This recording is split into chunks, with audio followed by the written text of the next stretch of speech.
So, for today's video, magluluto ako ng macaroni with the warag inag. So, meron akong nalagang macaroni and then warag inag leaves. So, ganito lang siya. And then, I cut small pieces like this. And then, meron akong culinary leaves, onion, garlic, Maggi, iodized salt, and then tomato paste, black pepper, pomegranate sauce, oil, and the yogurt.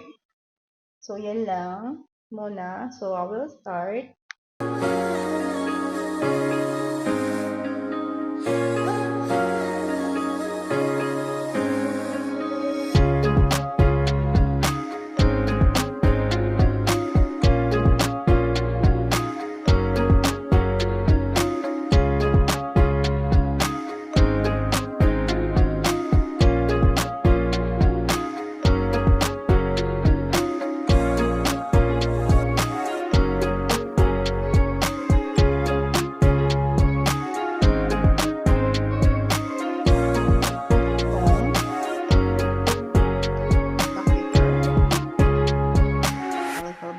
Pomegranate sauce.